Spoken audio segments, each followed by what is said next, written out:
welcome back. Thank you so much for sticking with the Daybreak. My name is Zinski Beku. So one of the conversations that we're having this morning is what I promised you earlier, autism. We want to understand it, and we want to understand the awareness around it. This being April, it is a month that is set aside to clearly talk about autism. So allow me to introduce my panel of individuals who will help us understand this.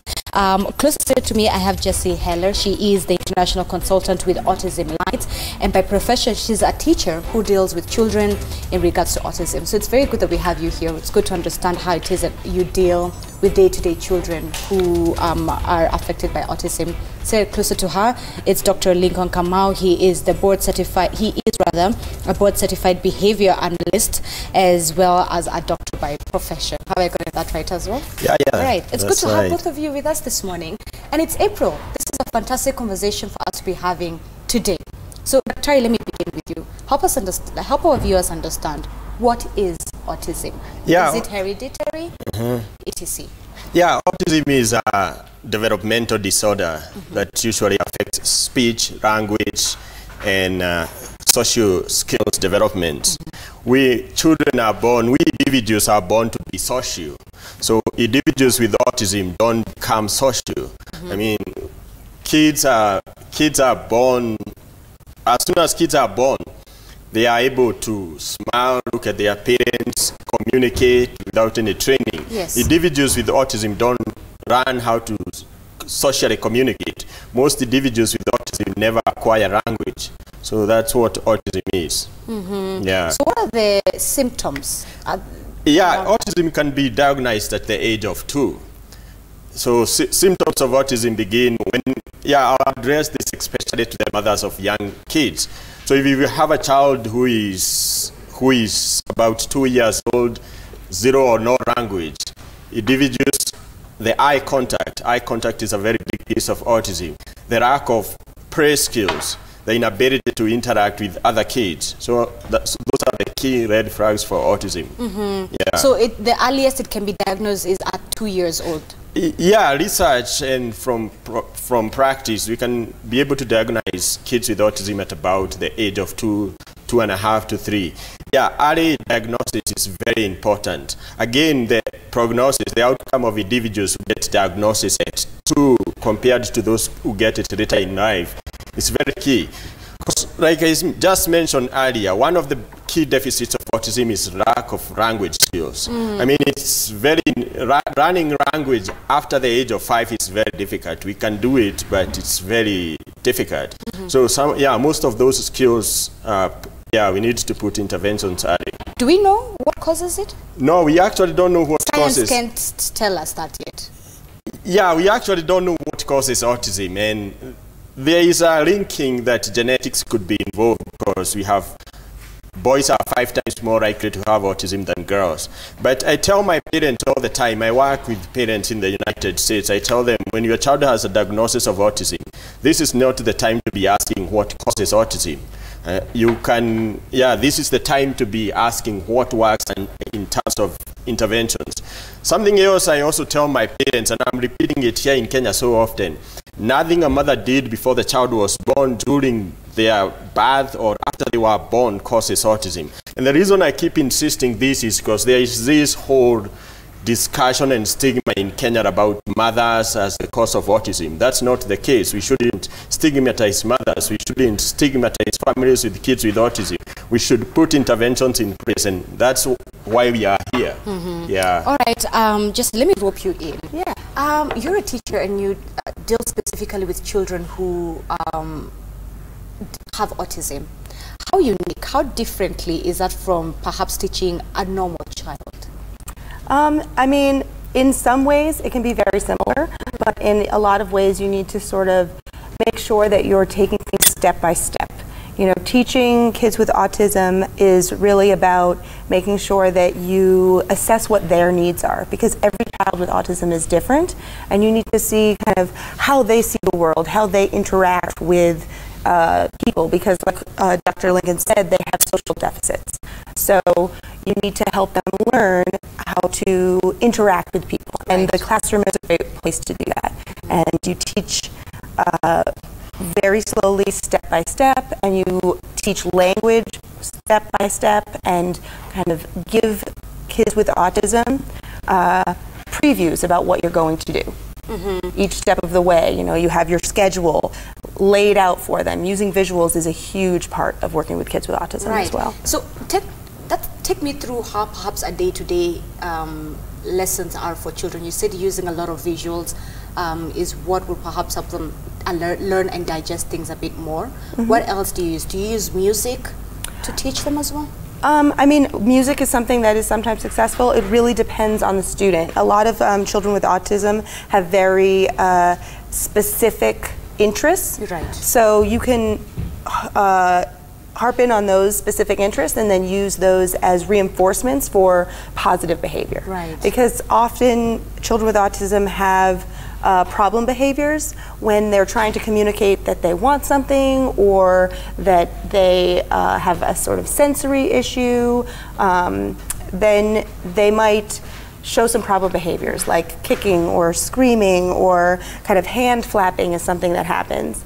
And what you can do is find those interests that kids with autism have and help them use those and gain those interests and those reinforcements when they have positive behavior and are communicating in the right way. It requires patience. It definitely requires patience, and it requires some training to understand. From the teacher's side as well. Exactly. That's one of the things that we've been doing while here. We worked with a group of teachers in Thika to help teach them, you know, the best practices and some of the interventions that we use kind of in the educational system. Yeah. So are they allowed, or is it advisable to mix children living with autism in the same class with normal children, or should it be separate? You know, it really depends on the child because, like I said, every child with autism is different. Right. And they present with different behaviors. But there are tons of advantages to including children with autism in a regular classroom because children look to their peers. You know, so when you have children in a classroom with other neurotypical children with autism can kind of see how they play and interact and learn from them as much as they learn from the teachers. And it's quite important that the other students in the classroom understand that person X, Y is different from me, right? How do we go about then teaching other children that, listen, if you know, let's say her name is Jessica rather, that you should perhaps relate with Jessica differently in the playground. So it's important for us to also teach these other children the same? I think that really it's more important to teach children that just because someone is different than you doesn't mean that you should treat them differently, you know, that they should play with them as much as they can the best way. And you know, you learn that about your own friends.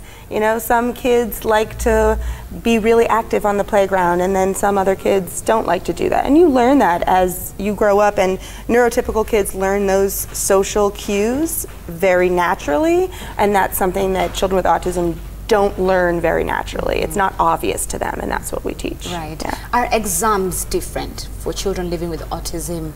Should they be different, how they are examined, how the education system grades them? Absolutely, because children with autism have skills deficits. So we need to assess them on how they are learning those skills, which will be at probably a different rate than neurotypical kids. Right. Dr. Kamau, has science given us a cure yet? No, that's a very good question you ask. We really don't have a cure. There is no cure for treatment. And unfortunately, that has been, there are people who are peddling cures out there in the country. I mean, I'll call them today on Live TV quack therapies. I mean, there is no cure, but treatment works. So again, coming back to autism is a skills deficit. An individual doesn't learn how to speak. An individual doesn't learn how to tie their shoelaces. An individual doesn't learn how to write or read like neurotypical kids. So we are not looking for a cure here. We are looking for interventions that work. How do we teach kids effectively? And those are the skills that Jesse mentioned here. So people going out there telling people they have a cure, they are just getting hard-earned money from parents for no cure. There is no cure. And those are the quack doctors. Yeah, they are, and there are a lot of them in Kenya. For instance, in Kenya, we have been in Kenya for almost 2 weeks now, and before then we have worked in Kenya previously. There is a very big following on diet interventions out there. in the United States, we have an agency that regulates interventions. We don't have that here in this country. But diet interventions is not one of those in the list of 25 interventions that work. So another thing we are doing is encouraging parents and other professionals that work in this country to go for interventions that work. Research also shows for every 1 year that a child with autism goes without intervention, it takes almost twice as much to catch up. So for any time a parent loses time with their kids going through those therapies that don't work, the child is losing time. You've mentioned, go ahead, Jessica. And I just wanted to say, you know, nothing prepares a parent for the challenges and the long process that they're going to deal with having a child with autism. And so sometimes these parents are desperate to find a cure, to find what that quick fix is going to be. And so, you know, people capitalize on that.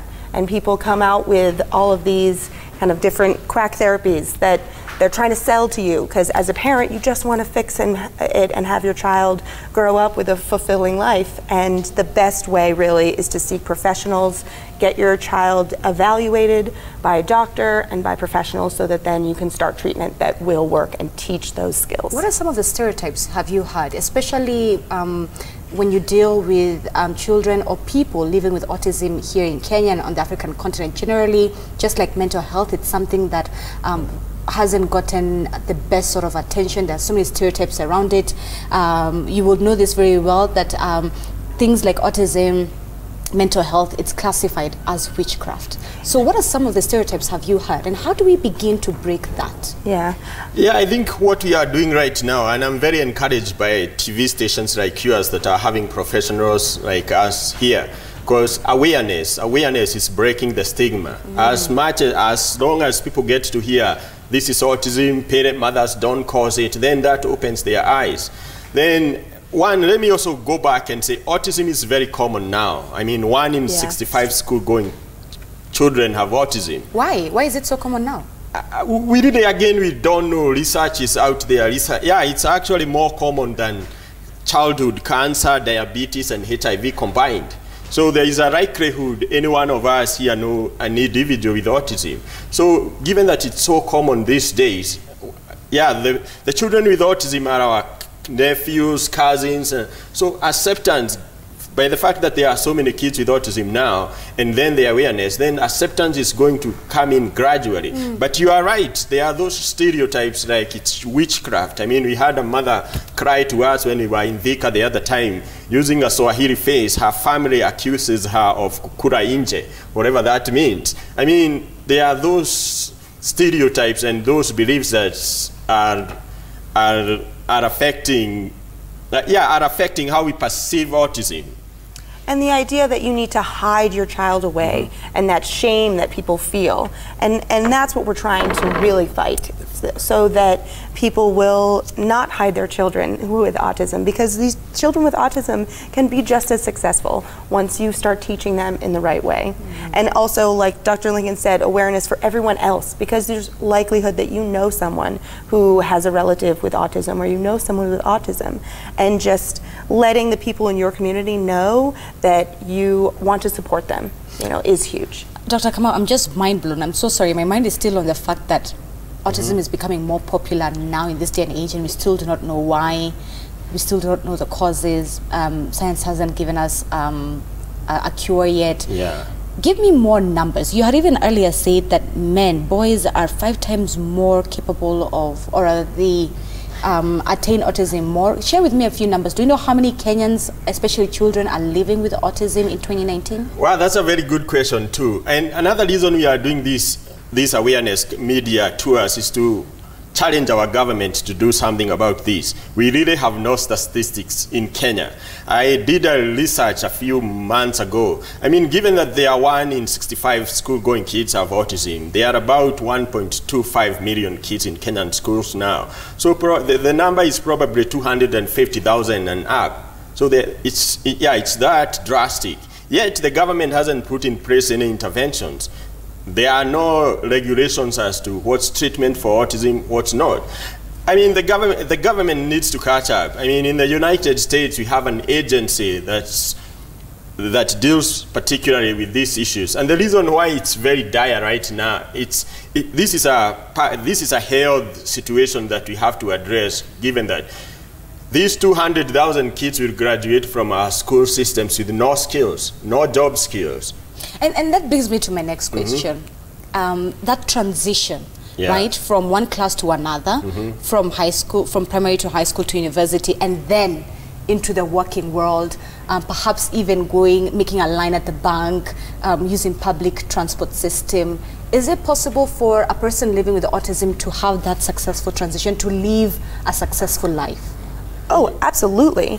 Children with autism can grow up and learn those skills and then become productive adults and members of the society. It's just key to try and start teaching those skills at a young age. So you need to get it early. That's really what we're trying to do, Once you start interventions at 5, the prognosis is very good. By experience, I have worked in Boston for almost 20 years now. There are individuals I started putting interventions with when they were 7, 10. Some of them are in college now. Some of them have jobs now. Dr. Kamau, you've repeated that word a lot, intervention. Is this treatment, and what does treatment look like? Yeah, is it therapy? Yeah, exactly. There is an intervention called applied behavior analysis.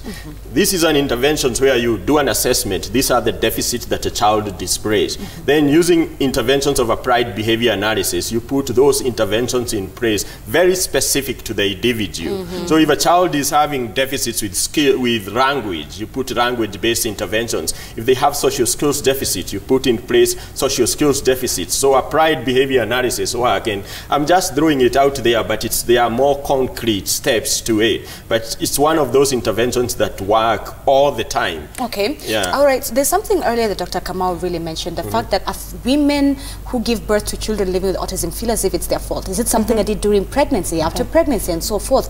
How do we, and I mean we, I mean the common citizen, a friend, a sibling, a colleague, a husband, a spouse rather, how do we begin to help families with children that have children living with autism, tell them, hey, you're not alone, we're in this together?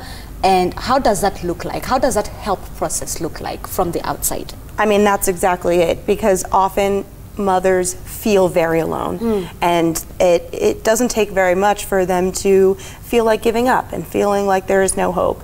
And so, like you said, reaching out to, you know, anyone in your church community, you know, anyone, a neighbor, a friend, and just letting them know that you want to help out if there's anything they can do. You know, maybe just go over and visit, say hello, sit with the child there, because the more familiar the child is with you, with any person, then you might be able to spend more time with them and give the mother a break. Right. You know, I've talked to the mothers about their self-care, because that can be so important. When you are a caretaker for someone else, you need to make sure that you are in the right mindset to then be taking care of someone else. So I tell them, you know, go for a walk, even just 10 minutes that is just for you is so helpful. So that's when you can come in as a spouse, a family member, a colleague, and say, I'll babysit. Hey, I can babysit, you know, show me the things that your child likes to do, what makes them comfortable, and then you'll be able to help. Dr. Kamau, let's talk numbers.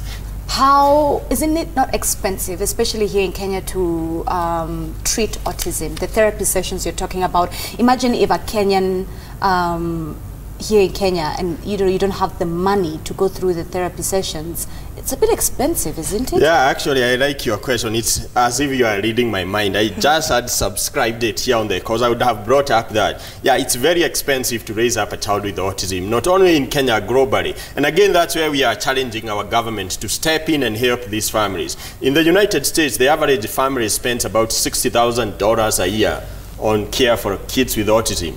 We are very fortunate in the United States that insurance companies are required by law to cover services for autism. That's 6 million Kenyan shillings. Exactly. Yeah. So, yeah, in the United States, fortunately, the law requires all insurance companies to cover services, therapies for autism. Right. That's not the case in Kenya. So, even at a lower rate, there are some schools in Kenya that are providing applied behavior analysis services, but they are as high as $20,000 a year.